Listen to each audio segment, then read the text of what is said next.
These are some Dinar Guru updates, starting off with Mark Z via PDK in Iraq.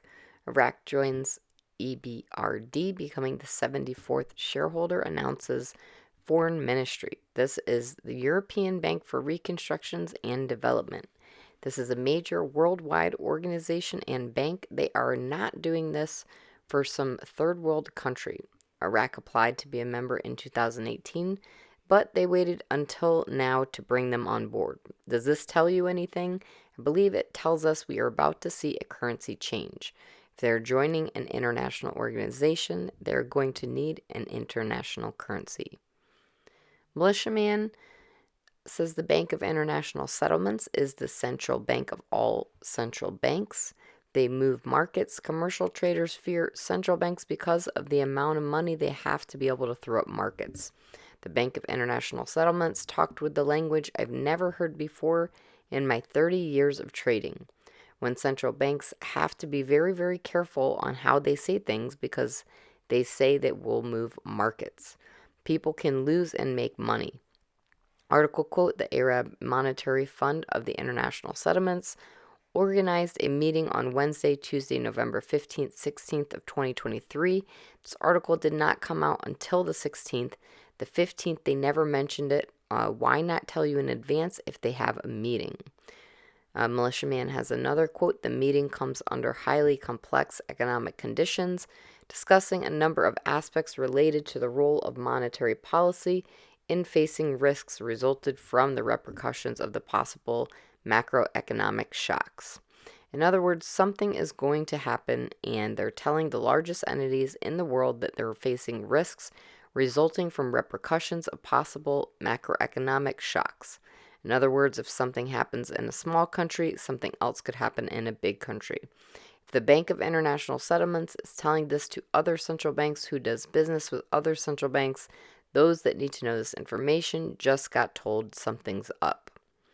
Frank 26 called the bank experimental results of about 300 people. Half of them told me, Mr. Frank, they said it's a scam. The other half told me, Mr. Frank, they told me everything and more. The experiment worked. I didn't give you a phone number for a bank. I gave you an 800 number for Chase Financial Call Center. Of nearly 300 phone calls, we were able to find a pattern. The names of these operators. We found the operators that were negative. Yet these other operators that were educated, maybe students of the Iraqi Dinar, said, oh yes, you need to talk to our wealth management department. Let me transfer you over there right away. The experiment was a success. RayRen98 via Baby's Mom says this morning, 3 LTR guys say they are not sure if we will see it this morning or later today after the market opens, but they're definitely thinking today. Time will tell. All is ready and we just need the go signal. All systems ready. No holdups in sight. Time will tell. Samson article quote, source Iraqi banks will begin strengthening their accounts, UAE dirhams next week. Pimpy article quote, Iraqi banks begin straightening their accounts, UAE dirhams next week. There you go. Next week they start a different currency swap. Pimpy says this one is now going to be with the UAE. They're currently working on India as well. This is necessary for them to do business with one another. These currency swaps can start happening, but in order for us to see any real results, it's going to take the rest of the year for this thing to get ironed out and implemented. At the end of the first quarter of 2024, we'll see some results. All right, Jeff says the reason why there's no news coming out of Iraq is because Iraq is done with everything. They finished everything needed to revalue. They're ready to revalue, but they can't, and they're not going to revalue immediately because they have to clean up corruption. Article quote, Al-Habousi faces 4 criminal charges after the end of his presidency. Boom, Al-Habousi is going to be facing 4 criminal charges. Sandy Ingram says the reason countries have foreign reserves is to make sure that a country has a backup funds if its national currency rapidly devalues or becomes entirely worthless. It's common practice for central banks of different countries around the world to hold large amounts of reserves of foreign exchange. Most of these reserves are held in US dollars since it is the most traded currency in the world. The amount of monies a country holds in its reserves has a lot to do with the country's currency rate. Iraq has the largest foreign currency reserve in its history. Frank 26 question: if you just have a small amount of dinars, would you just go to the bank manager to exchange? Frank says, yeah.